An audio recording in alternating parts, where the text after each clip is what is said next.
What's happening, my friends? Welcome to the weigh-ins. Thank you very much. Ariane, Vanessa, and Chrissy, ladies and gentlemen. Sean Shelby. Let's kick things off, folks. We got a great card, and it's starting in the bantamweight division. Albert Morales versus Andre Sukham. There is the Asian sensation Andre Sukham from Providence, Rhode Island, representing the East Coast there, making his UFC debut. Trains at Combat Club MMA in South Florida with Henry Hooft and the guys. Has excellent boxing and footwork, very dangerous knees as well. First up on the scale, Andre Sukham, official weight 136.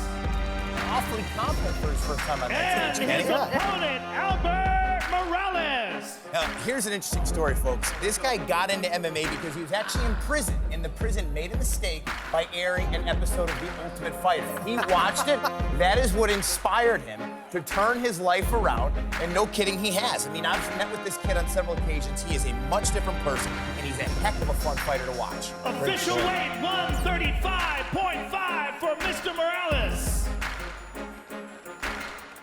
What did they mean to show, Brian? Instead, they turned on The Ultimate Fighter, you know? First fight of the night live on UFC Fight Pass. Albert Morales and Andre Sukham. The next bout is the featured bout of the Fight Pass prelims in the light heavyweight division. Tyson Petr versus Paul Craig. There's Paul Craig in that very strong beard and coming out like Braveheart, of course, representing his homeland of Scotland. I actually just turned pro in 2013, so very impressive that he's already in the UFC. 204 for Mr. Craig. Love the Braveheart mask. That's cool. If he doesn't yell freedom at some point, I'm disappointed. His opponent, Tyson Petr. And talk about this. This kid is the son of an Aussie mixed martial arts pioneer, and then his father actually named him after Mike Tyson. Made his debut in the UFC on 3 weeks' notice. He's actually working full-time. This is his first time being a full-time fighter. 205 for Mr. Petr. He's pretty elated about it, too. In preparation for this fight, first full training camp. He's a stud athlete. Featured bout on Fight Pass prelims, ladies and gentlemen. Tyson Petr and Paul Craig. Hold. The next bout is live on FS1. We kick things off in the heavyweight division. Mark Godbeer versus Daniel Spitz.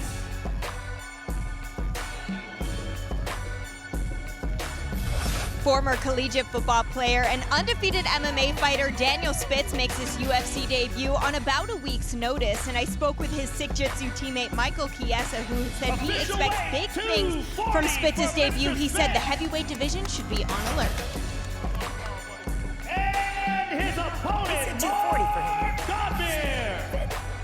I'll tell you what, this guy's an interesting cat. He used to train in this very rural gym in England, and it's tough to find heavyweight training partners. So for the first time, he left his family for 2 months. He actually trained with Paul Craig in Scotland in preparation for this bout. 241.5. First time ever having actual sparring partners his size to train with. Daniel Spitz and Mark Godbeer, ladies and gentlemen. Big boys right there. Yeah. There's some bad tattoos, and I should know because I'm a connoisseur on bad tattoos. In the bantamweight division, Iuri Alcantara versus Luke Sanders. It's been about a year since Luke Sanders competed inside the UFC octagon. After recovering from surgery, he said he's happy to be back competing at bantamweight, the division he calls home. He said 2017 is the year he puts his mark on that 135-pound division. Is it sunny in there? Well, everyone has sunglasses. Is it because of Ferguson? What's going on? It is a tribute to First Mr. up on the Ferguson. scale, Luke Sanders. Official weight 135.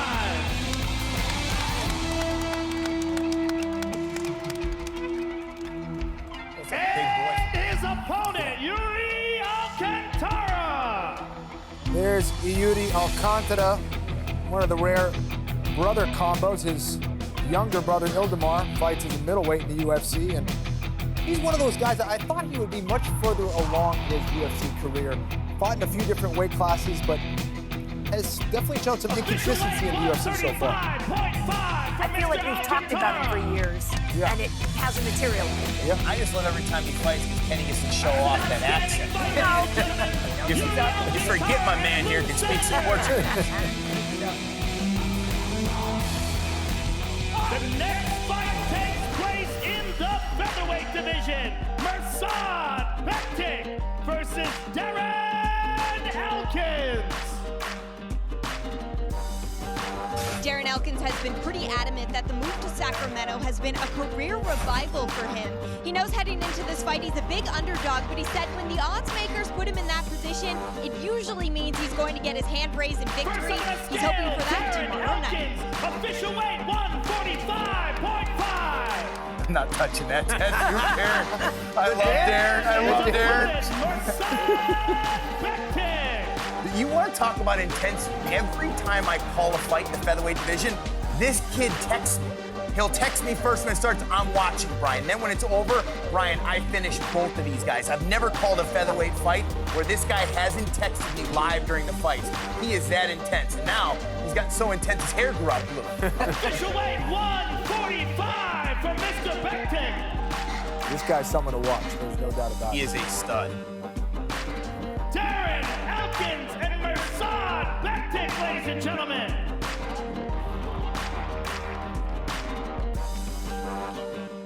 The next fight takes place in the heavyweight division. Marcin Tybura versus Luis Enrique. This fight between Luis Enrique and Marcin Tybura was originally slated to take place at UFC 208 in Brooklyn. When it was postponed, and he said that was fine with him because it all worked out perfectly. He has always dreamt of fighting in Las Vegas. This guy's got it down pat, right? Everybody else wants to lose weight and then end up fighting in more talented weight divisions. 248.5 for Mr. Enrique. Lewis did the opposite. He used to fight at middleweight. He just ate himself into an easier weight. Wow. That's the way to go. It is. I did it all wrong. There's Marcin Tybura, in addition to having a brown belt in Brazilian Jiu-Jitsu. He also has a master's degree. Very smart guy out of Poland. I think he's a very good striker, moves very well. But I think his strength definitely lies in his ground game. His ground and pound has a variety of submission wins. Should be a fun fight. Marcin Tybura and Luis Enrique, ladies and gentlemen.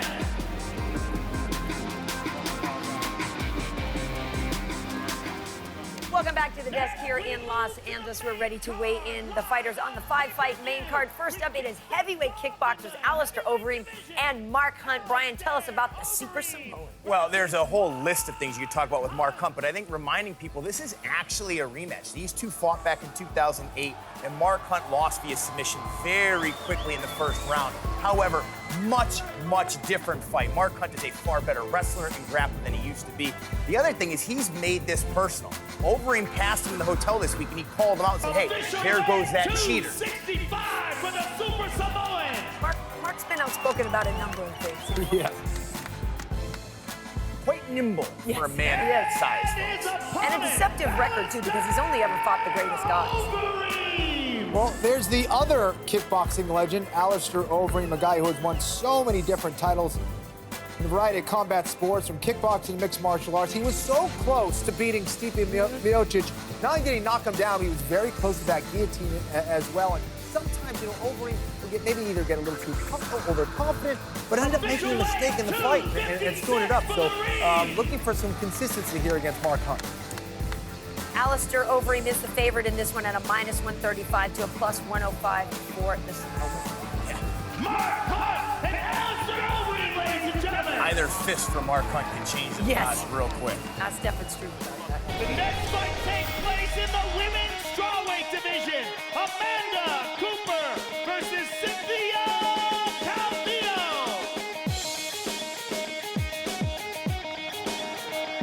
Team Alpha Male may have to change its name soon with the addition of another female from Sacramento onto the UFC roster. Cynthia Calvillo is undefeated at 3-0 and makes her UFC debut just 7 months after her first pro fight. Guys, it's been a good good day for the ladies. They were initially on Fight Pass, and they are now on pay-per-view. Moving on up. A little tribute to Roy Nelson Yeah, there, baby. the belly. And her opponent, Amanda Cooper. Guys, I got to know ABC when she would come in a lot on Tough Talk. Can't remember that. And this woman has a lot to say about her opponent. She said, I had my first boxing fight when I was 11 years old. My opponent didn't even walk into a gym until she was 23. She doesn't deserve to be here. Wow. Official weight 116 for Miss Cooper. Remember what happened, though, when Sheena Baszler said that Juliana Pena...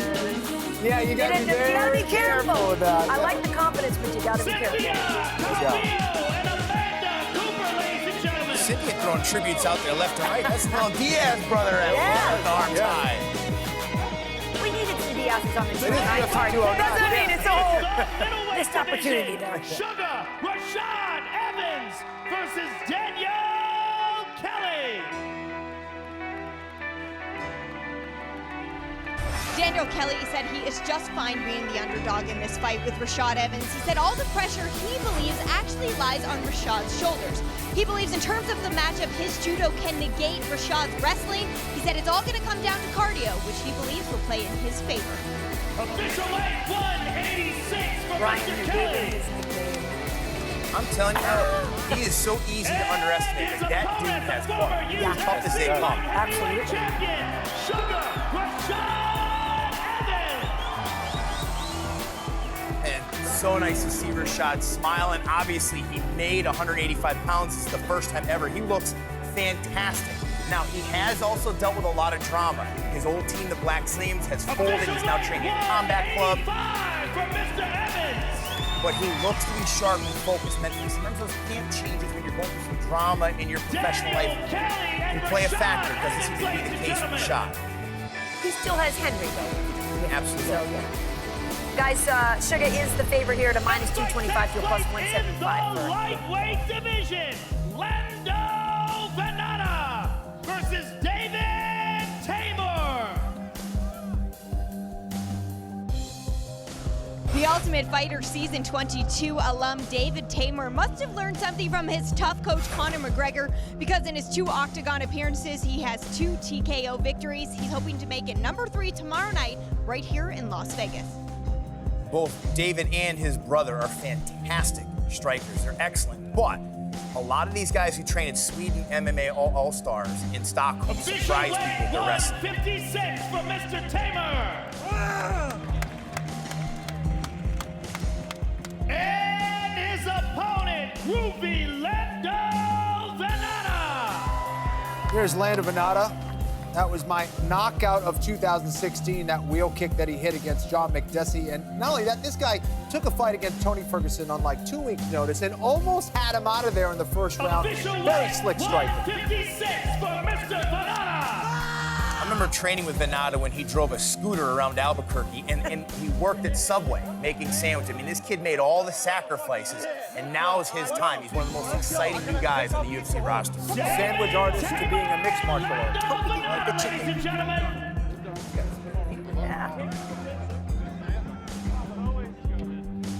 Now let's take a closer look at the 2 men involved in the main event of the evening. Championship rounds for the UFC Welterweight Championship. Tyron Woodley, Stephen Thompson. Oh! Woodley hurt him! Big time right hand. Oh, he hurt him again! Woodley's got a choke! He's got a deep guillotine! Oh! Full in! He's gonna tap. This is so tight and so deep. How is Wonder Boy surviving here? I'm sitting there thinking the whole time, this guy's not gonna finish me. He's not gonna finish me. He's not gonna finish me. Wow! His head is free. Wonder Boy on top, raining down shots. Just unbelievable. What a fight! I mean, there's no quitting me. There's no giving up. You know, I figured him out. And I felt that in the 5th round. Beautiful left hand. Oh, tagged him with the right. Look at that spinning back kick. Boom, 1-2. Beautiful 1-2. It's all Wonder Boy in this 5th and final round. They go the distance. I knew I won 3 of the 5 rounds. So in my head, you know, I was gonna win. This contest has been judged a majority There was no real winner to this fight. Next time we step out there, it's gonna be a different outcome. Wonder Boy better bring some backup. The moments that I did well, I'm gonna expound upon those moments. I made him pay very badly when he threw a leg kick. If I start taking away his kicks, I start taking away his blitzes, he's not gonna have anything left. What is he gonna revert to? He can't wrestle me, he can't grapple me, he's not gonna win a boxing competition. And I just didn't let myself go. Didn't let my hands go. You know, I work more angles, more kicks. Oh! I just gotta go out there and do what I do. Let's see who the better man is this time. You know, once you knock somebody down, it's easier to knock them out. I'm gonna whip Wonder Boy's butt in a way he would never ask to fight me again by putting him away. Here we go, ladies and gentlemen, for the UFC Welterweight Championship of the World. Introducing the challenger, Stephen Wonderboy Thompson. And Wonderboy didn't walk away with the belt that night against Tyron Woodley, but he more than proved his championship art. This guy is one of the most dynamic strikers, maybe the most dynamic striker we've ever seen in the UFC.